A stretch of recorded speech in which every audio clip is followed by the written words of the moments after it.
और आप ये देखो, ये बीजेपी का नारा था कि हम राम मंदिर बनाएंगे, अब वो इस नारे क्यों लगा रहे हैं? मैं तो कहता हूँ आपके मंच से कि बहुजन समाज को सतर्क हो जाना चाहिए। उनका काम मंदिर जाना चलेगा नहीं। बाबा साहब अम्बेडकर क्या कहे, मैं नहीं कह रहा हूँ जी, ऐसा उन्होंने कहा कि आपकी मुक्ति के जो रास्ते हैं ना, आगे बढ़ने के रास्ते, वो स्कूल से खुलेंगे, मंदिर से नहीं खुलेंगे। तो मुझे तो बाबा साहब ने मना कर दिया, इसलिए मैं अपने लोगों को मना कर रहा हूँ।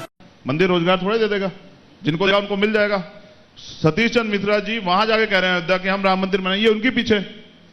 नहीं, मंदिर से रोजगार क्यों नहीं मिलेगा? किसे मिलेगा?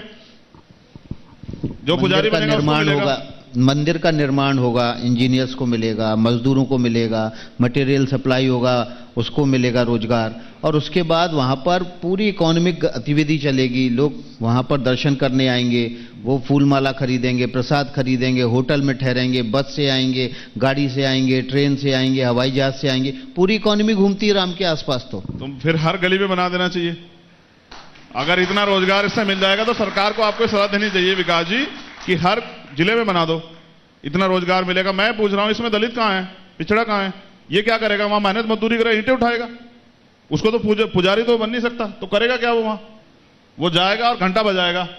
अब पिछड़े और दलित वर्ग के बच्चे यहां बैठे, 69 शिक्षक भर्ती में पिछड़ा वर्ग आयोग बनाया हुआ इन्होंने, वो सरकार ने बनाया। उनकी सिफारिश है कि भाई भर्ती में घोटाला हुआ, फिर योगी जी क्यों नहीं करा रहे जांच? और बच्चे अगर वो जाते लाठी मारते हैं, अभी नौजवान जो है ना लखनऊ में, अभी पता लगा मुझे, उस पर बैठे हुए टंकी पर चढ़ के। ये वो सरकार है जो नौजवानों को टंकी पर चढ़ाती है। ये सरकार का जवाब नौजवान देगा, तैयार है।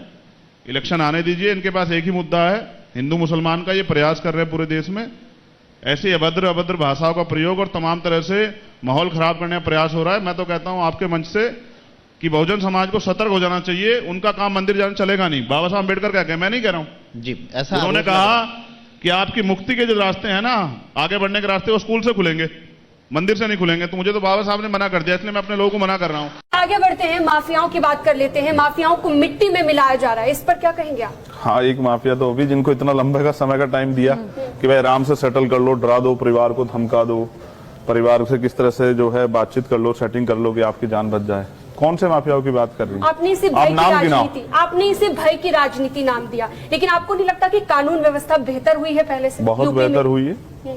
अब आपको अगर जानकारी हो, इतनी बेहतर हुई है कि अब पुलिस ही चांदी लूटने लगी है। अब 50 किलो चांदी पुलिस ही लूट लेगी, बताओ। और पुलिस अपहरण में है, एक IPS अपहरण में, और वो फिरौती मांग रहे हैं।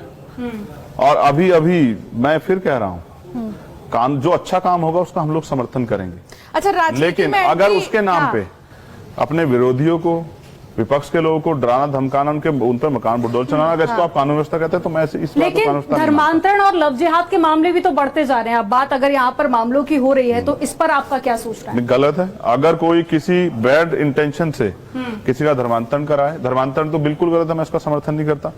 लेकिन अगर लव जिहाद की बात आप करें, अगर कोई बैड इंटेंशन से कोई ऐसा काम कर रहा है, उस पर सख्त कार्रवाई। लेकिन अगर कोई प्यार कर रहा है तो उस पर कार्रवाई का मामला मैं इसको गलत मानता हूं। और किसी को कोई अधिकार नहीं। कल मैंने एक वीडियो देखी हमारे सहारनपुर की, एक महिला, एक बच्ची और एक लड़का है, उनकी आइडेंटिटी उसको जो है ना वो ओपन कर देती, उसका मुंह से मार्क्स निकाल लेती। आप भी बच्चियां हैं, आप सोचो कोई किसी को जो है निजता का कैसे उल्लंघन कर सकता है? वो बालिग है, आप कौन होते हैं उसका मास्क नोचने वाले? आप उसकी फैमिली चेक करेगी।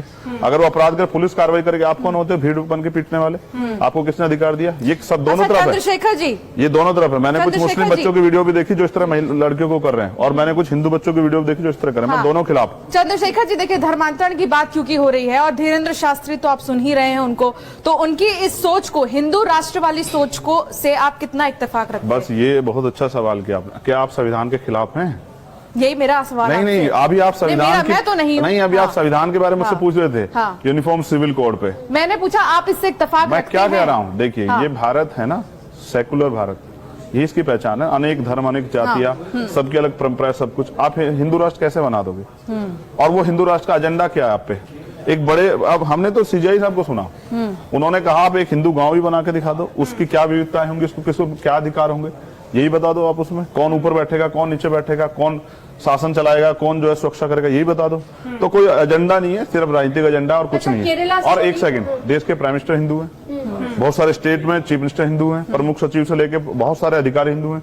और कौन सा हिंदू राष्ट्र बनाना है? भाई जो सबको प्रतिनिधित्व देना पड़ेगा ना, वरना तो फिर अगर एक ही विचारधारा के सब लोग हो जाएंगे, सोचो इस पूरे न्यूज रूम में अगर एक ही विचारधारा के लोग हो जाएं तो दूसरे लोगों की तो बात ही नहीं होगी ना। आप खुले मंच पर अपनी बात रख रहे हैं और उसके बाद में आप कह रहे हैं कि अधिकार नहीं है। अच्छा, आप इसको भी छीन लेना चाहते हो? नहीं, छीन लेना चाहते नहीं है, आपको अधिकार दिया। देखिए नहीं, ये किसने दिया है? धीरेन्द्र शास्त्री को भी अधिकार है। अगर बिल्कुल अधिकार है, देश के कॉन्स्टिट्यूशन खिलाफ बोलने का उनको अधिकार है, लेकिन उन पर कार्रवाई का अधिकार भी पुलिस को होना चाहिए।